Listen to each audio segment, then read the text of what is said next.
Ողջույն իմ սիրելի հետևորդներ ջան, այսօր պատրաստելու ենք համեղ ռուլետ, հեշտ մատչելի բաղադրիչներով համեղ ռուլետ ենք պատրաստելու և թե ինչ անել, որպեսզի չճաքի ռուլետը, դա ես հիմա այսօր ձեզ ցույց կտամ։ Ինչ է մեզ հիմա անհրաժեշտ, մեր բաղադրիչները ձու 3 հատ, շաքարավազ, ալյուր, ձեթ, կաթ, այստեղ փխրեցուցիչ է, որը կարող եք փոխարինել սոդայով, եթե չունեք ձեռքի տակ փխրեցուցիչ, մի պտղունց աղ և վանելին։ Իսկ միջուկի համար ես նախատեսել եմ այստեղ ելակի ջեմ և թթվասեր, մոտ 2 ճաշի գթալ թթվասեր։ Բաղադրիչների քանակը կարող եք նայել վիդեոյի ներքևի մասում գրված է։ Պատրաստման եղանակին անցնելը նախապես միացնում ենք ջեռոցը, որպեսզի տաքանա 170-ից 200-ի սահմանում։ Նայած թե ինչ ջեռոց է, դուք արդեն ավելի լավ կհասկանաք ձեր ջեռոցի լեզուն։ Հիմա ինչ ենք անում։ Հիմա ձուն և շաքարավազը միասին հարելու ենք մոտ 8-ից 10 րոպե, կախված ձեր միքսերի հզորությունից, իմ միջին չափի հզորության միքսերը ես մոտ 10 րոպե հարելու եմ, որպեսզի լավ փափկի, լավ բարձրանա, կրկնակի անգամ բարձրանա, փրփրի, ես ցույց կտամ, թե վերջնական արդյունքում ինչպես է լինում, երբ արդեն համարում ենք, որ պատրաստ է ձվի և շաքարավազի հարելը։ Հիմա անցնենք պատրաստման եղանակին։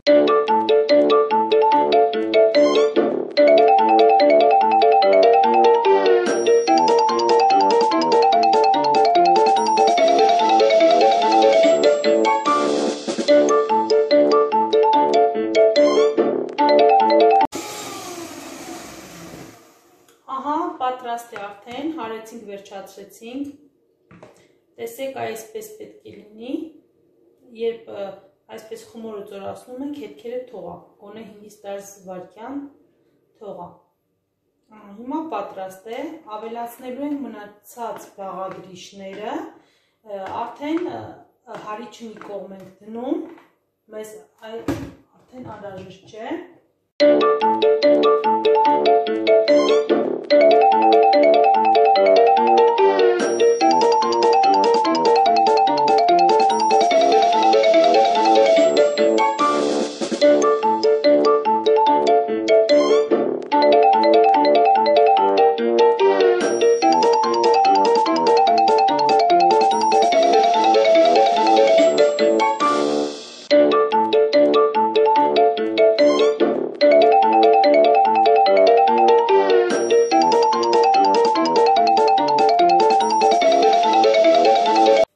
Խառնեցինք, ստացանք մոտ այսպես զանգված, ավելի խիտ, պինդ, հիմա ավելացնելու ենք ձեթը և կաթը, 4 բաղադրիչները, փխրեցուցիչը, աղը, վանելինը, այստեղ ձեթն ենք ավելացնելու, այսպես 4 կոմը, եզրերից ենք լցնում, և կաթը, այսպես կաթը, և այս ամենը կրկին խառնելու ենք, մինչև միահավասար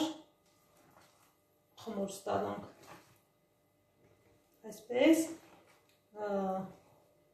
վարից վեր խառնելու ենք, տակից վերև,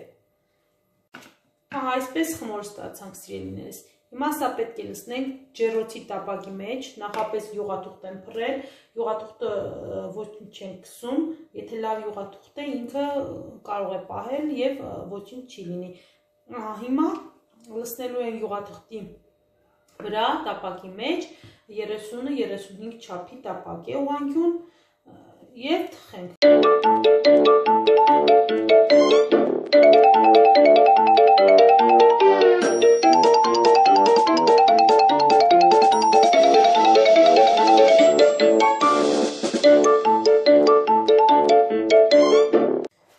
Պատրաստ է, կսեցինք, վերջացրեցինք, հիմա ուղարկելու ենք ջեռոց, թխվելու, համեղ ռուլետ դառնալու։ Հետագան այդ փաթաթելու ընթացքը ևս ձեզ անպայման ցույց կտամ, սիրելիներս։